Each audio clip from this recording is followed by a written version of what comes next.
Mecum Auctions is by far the largest classic car auction in the world. And Dana Mecum is a marketing machine. If you want to know what the muscle car market really is, it's here.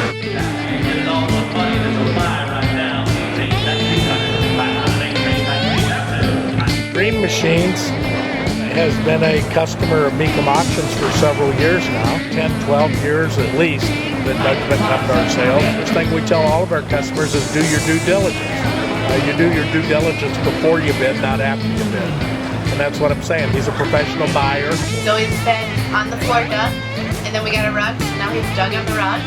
Dug on the rug. Yeah, but we don't weigh him under tires. Over his head, he was dug on the rug. We just don't want to run him over. We're good with that. When he's rolling around on the ground, you know, we're from the Midwest. He's got his flashlight, he's looking at the floor pans, he's looking at frames, and he knows the spots. Roll him over with the car. Yeah. Some of the folks that watch on the internet and stuff, I've heard that they gamble hoping that a car runs over him just for pure entertainment, but that's the sick American public once in a while, you know. I'm just teasing. Doug's one of the people that the people recognize at Mecum Auctions because he has a style of inspecting cars. He'll get under the cars and he's going to get down on the ground, he's going to get under, he's going to get in, he's going to get, you know, everywhere in the face of the car. the people are always wondering what's he looking for under there. He has a formula worked out, and I'm not sure he's ever told anybody what all he's looking for under there, but he's checking frames. He looks them over good before he goes and buys anything. Checks them out the way you should. They call me Doug on the rug because I roll around on the rug literally for 13, 14 hours straight at auctions. People are always asking, what's he doing? What's he looking for down there? And really what I'm looking for is good metal structure. It is the most important thing when you buy 30, 40, 50-year-old cars. If you don't have good metal structure, it could cost a fortune. The thing you can't fix is rust. It's always hard to fix rust, so he makes sure the cars aren't rusty. You have some holes up in here. It's got rust underneath it and stuff. You can patch it, but you can't fix it. He knows right where to point the flashlight to look for the flaws, where the flaws have always been in those cars. Metal's really good.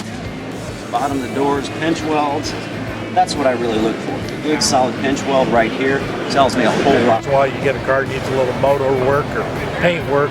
Older paint though, and how far do you go with the older paint? It's really showing badly here. I don't know if the camera shows that, but we can't sell that to a customer because they'll think it's a really nice paint job and they'll get it and they'll say, man, this is 20, 30-year-old paint. Look at the bottom edges of the car, and you'll see little chips and little things that are imperfections down there. When I come in here, and I look how the inner and the outer structure comes together. I'm going to do up on the inside of fenders and quarters, look for the bonding strips. Kind of a couple little waves through here, and that's normal to have some of that.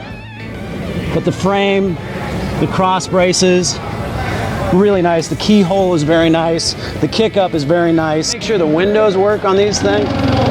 That's obviously not working. Finding a number on here, I can't find one.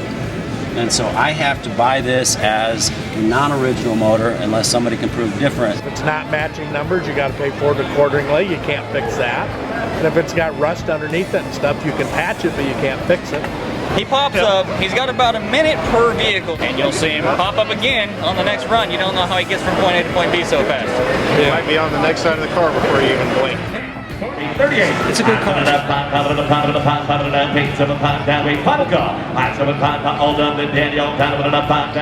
$21,000. So, $21,000. At no reserve lot. To me, auctions are just like gambling. Very exciting, but there's a lot of risk associated with buying a 40, 50, 60-year-old car that you haven't drove yet. My goal is to mitigate my risk and understand what it is I may be paying for after I buy the car. That's really why I get down on the rug. He knows everyone, puts a smile on everyone's face, easy to work with, and it's awesome.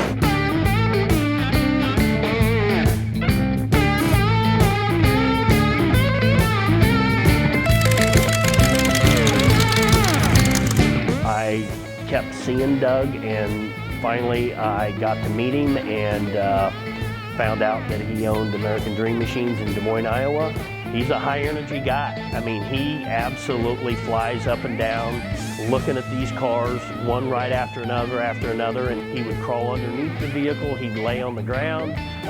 He made him stop at times.